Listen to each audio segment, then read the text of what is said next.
The author of a nail bomb in the French city of Lyon is still at large, police describing the chief suspect as a dangerous man in his early 30s and urging the public to come forward with any information that could help them find him. Japan rolls out the red carpet for US President Donald Trump in a charm offensive that's set to contain some sumo wrestling, at least one round of golf, and some bilateral trade talks. And it's the penultimate day of voting in the European elections, with Malta, Slovakia and Latvia gearing up to cast their votes this Saturday. Final results due on Sunday evening once all 28 member states have had their say. Hello and welcome to the France 24 newsroom. Glad you could join us. I'm Haxi Myers-Belkin.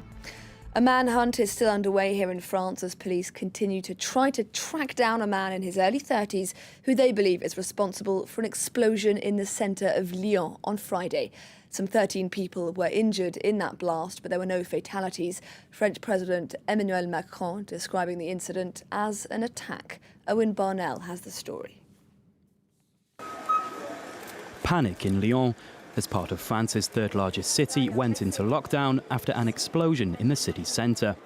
Police quickly cordoned off the area after the suspected bomb attack happened around 5:30 local time outside a bakery. French President Emmanuel Macron named it an attack during a live interview on the European elections. There has been an attack in Lyon. I think everyone is aware, as I've just seen many comments and messages from people who are rightly worried. I'm not able to tell you exactly what happened in Lyon, but at this stage there seems to be no casualties. Some people have been injured, and I want to send my thoughts to them and their families.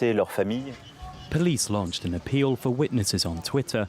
A partially masked suspect was recorded on CCTV in the area before and after the explosion.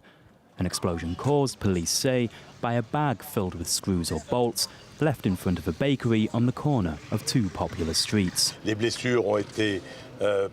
Most of the injuries were caused by pieces of glass coming from a nearby refrigerator that was damaged by the explosion and blew up. And there were also bits of shrapnel, bits of metal that caused some minor injuries. Paris anti-terrorism prosecutors have opened an investigation as authorities scramble to find out who was behind the attack that injured more than a dozen people. According to local newspapers, one of the injured was an 8-year-old girl. US President Donald Trump has just landed in Japan, where 4 days of trade talks and at least one game of golf await him. The official centrepiece is Trump's meeting on Monday with Japan's new emperor, Naruhito, who only ascended the chrysanthemum throne at the beginning of the month. Earlier, our correspondent in Japan, Justin McCurry, explained why the country is going to such lengths to make Trump feel welcome. Abe, I guess, has really sort of differentiated himself from other European leaders in really sort of bending over backwards to accommodate Trump, to certainly massage his ego by giving him the very best VIP treatment possible on his visits to Japan. He has, of course, been once before in late 2017. On the policy side, Abe will, of course, as you mentioned in your introduction, be very keen to sort of dial down any sort of pressure from Trump regarding the potential, possible imposition of tariffs, excuse me, on the Japanese car industry, on automobiles and car parts. Now, Japan's biggest overall trading partner is China, but its biggest export market is the US. And of course, automobiles are essential to the health of the Japanese economy. So any imposition of tariffs could be disastrous for the Japanese economy. Japan certainly wants to avoid any of the friction on trade that we're seeing at the moment between the US and China. There'll also be a strong regional security element to this visit, I think. Of course, there'll be that naval base visit that's designed to underline the strength of the bilateral military alliance between Japan and the United States. There'll also be discussion of North Korea, of course. I think Abe is very keen for the United States, for the international community to maintain pressure on Kim Jong-un over denuclearization and, as I mentioned, attempt at least to bring some sort of resolution to the Cold War abductions of Japanese citizens. Iran's Foreign Minister Javad Zarif has described a US plan to deploy some 1,500 soldiers to the Middle East as very dangerous for international peace. Washington explained the move as an effort to bolster defences against Tehran. The Trump administration also declaring a security-related emergency that would clear the sale of billions of dollars worth of weapons to Saudi Arabia, the United Arab Emirates and other countries without approval from Congress. Let's take a listen now to the US President. We want to have protection. The Middle East, we're going to be sending a relatively small number of troops, mostly protective, and some very talented people are going to the Middle East right now, and we'll see what happens. It'll be about 1,500 people. After a tearful Theresa May announced she'd be stepping down as British Prime Minister on the 7th of June, the race is now on to find her replacement. It's a crowded field with a number of high-profile Conservatives jostling for the chance to prove that they can succeed where May failed, that is, in delivering Brexit. Former Foreign Minister Boris Johnson was the first out of the blocks, saying Britain should be prepared for a hard Brexit to force the EU to offer a good deal. Owen Barnell has the details. It's finally happened. British Prime Minister Theresa May is heading out the door. But now the question on everyone's lips, who will replace her in number 10? At the head of the pack, Boris Johnson. The former Foreign Secretary and Mayor of London is no stranger to public gaffes, but remains hugely popular with the Conservative Party grassroots. First choice in recent polls, and the vote in June means Tory members will have the final say. Boris led the Leave campaign to victory in 2016 and often criticised May's Brexit approach before he resigned in July last year. A hard Brexiteer, if he wins, no deal is firmly on the table. Next up, Dominic Raab, another staunch Brexiteer and a vocal supporter of leaving the European Union long before the referendum. Raab resigned as Brexit Secretary over May's deal after holding the position for little over 4 months. Andrea Leadsom could also be in the running. The former Commons leader quit, saying the government's approach could no longer deliver Brexit. She ran for leader in 2016 but bowed out after publicly criticising May. Support from the Tory right might convince her to have another crack at the whip. Finally, Jeremy Hunt. On Friday, the Foreign Secretary was the first cabinet minister to confirm he will stand. Hunt campaigned for Remain in the referendum, but since switched sides. A born-again Brexiteer, hoping to unite both sides of the Tory party behind his bid to enter number 10. A third day of EU elections this Saturday as Malta, Slovakia and Latvia head to the polls to elect representatives to the European Parliament. French overseas territories are also voting today, with mainland France voting on Sunday. In total, some 427 million people are eligible to have their say. Thomas Waterhouse has the story. What will the next European Parliament look like, and which politicians will decide the Union's laws for the next 5 years? Over 400 million people have been summoned to the polls to decide just that, with 751 seats up for grabs across the Union's 28 member states. When and if Brexit occurs, the number of MEPs will then shrink to 705. Voters in the Netherlands, the UK and the Republic of Ireland have already dropped their choice in the ballot boxes. A 2-day vote in the Czech Republic got underway on Friday and will continue this Saturday, when the electorate in Latvia, Malta and Slovakia will also be heading to polling stations. The remaining 21 EU countries will then vote on the 4th and final day of the election on Sunday. The ballot is compulsory for the residents of Belgium, Bulgaria, Cyprus, Greece and Luxembourg. Early estimations will start trickling in at around 6 p.m. Paris time on Sunday, but official results won't be published until the very last polling station shuts up shop for the day. Party leaders and the bloc's heads of state will then gather in Brussels on Tuesday to discuss the ballot and the dishing out of the union's top jobs. Once the dust has settled, parties will also begin talks to form political groups, with the opening session of the new European Parliament set to be held on July the 2nd in Strasbourg. Now, final results of those European elections are expected on Sunday evening once all member states have, of course, voted. Do tune in to France 24's special coverage of those results from 9 p.m. Paris time.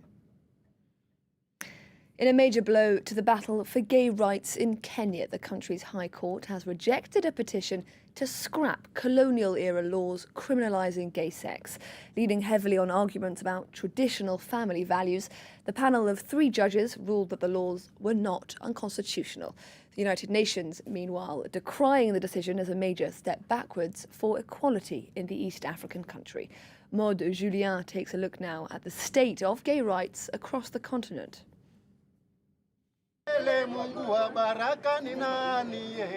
Kenya's president said last year that gay rights were not a matter of concern to ordinary people, and that 99% of Kenyans were in favor of laws criminalizing homosexuality. Legislation across the continent could appear to support his claim. Only 21 out of 49 African countries have decriminalized same-sex relations. In Mauritania, Sudan, northern Nigeria, and southern Somalia, homosexual acts are punishable by death, though there have been no executions in recent years. Religious authorities, both Muslim and Christian, exert influence on communities, and many, like this Kenyan bishop, are vocal opponents of same-sex unions. The country has been defended by this ruling. There is a voice of God that is speaking now to say that we have listened to the voice of God. And that voice of God is enshrined in our constitution, the preamble, that we people of Kenya, the sovereignty of this country, we are a people made by God. And therefore, no human law can abrogate what God has ordained. Yet more and more activists are emerging in many African countries to demand equal rights. They risk social exclusion and even attacks, but some of them have obtained change. In Mozambique, Angola, and Seychelles, homosexuality is no longer a crime. In South Africa, same-sex marriage is legal. But today's disappointment isn't the first. In recent years, Chad, Uganda, and Nigeria have introduced new legislation or toughened existing laws. Protest leaders in Sudan are calling on the supporters to back a 2-day general strike starting on Tuesday. The move comes amid a standoff with the country's Transitional Military Council, stemming from a disagreement over whether a civilian or an army chief should head up the country's next governing body. Sudan's opposition coalition announcing that the strike would affect both the public and private sectors and would be accompanied by shows of civil disobedience. Stop bickering and start taking concrete action to tackle climate change. The words of 16-year-old climate activist Greta Thunberg as students across the world walked out of class to demand solutions to global warming. Hundreds of thousands of protesters took to the streets in some 125 countries in what was the second ever global climate strike. Erin Ogunki takes a look at a movement politicians are finding increasingly difficult to ignore. She's barely tall enough to reach the top of her banner, but neither her stature nor her age have prevented Greta Thunberg from inspiring a growing global movement of young activists.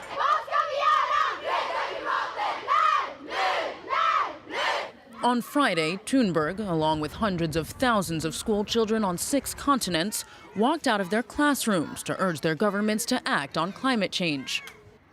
The passivity of the older generations as it pertains to the climate crisis will in the future probably be seen as the worst betrayal of them all. But there is still time to put things right, and that is why we are here today. That is why we will continue being here as long as needed. And believe me, it's going to take time. From Syria to India, from New Zealand to Paris, their unified message was clear. Younger generations stand to suffer most from rising global temperatures.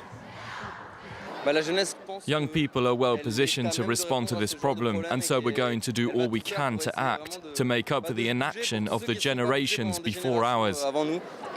We want the government to wake up. We can act individually, but that's not enough. Nothing's changing, so we're here because we have to show in numbers that we want to save the planet.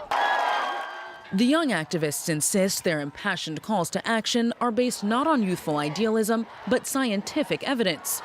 Last March, specialists at a UN hearing warned the world now just has 11 years to prevent an irreversible climate catastrophe. It was once considered a mythical peak beyond the reach of human ambition, but now Mount Everest, the highest mountain in the world, could become the latest tourist destination to impose visitor quotas.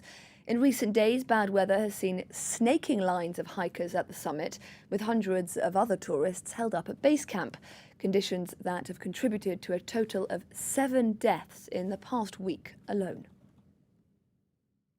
After a week and a half of French Riviera glamour, controversy and artistry, the Cannes Film Festival is gearing up for its star-studded closing ceremony. Filmmakers new and established are vying for the night's top prize, the Palme d'Or. Among the chief contenders, Quentin Tarantino with Once Upon a Time in Hollywood, and British veteran Ken Loach with Sorry We Missed You, a damning indictment of the modern-day gig economy. Do tune in to France 24 later this Saturday to find out who's crowned the victor. Well, that brings us to the end of this bulletin. Thank you very much for watching. There's more news coming up in about 14 minutes' time. Do stay tuned if you can.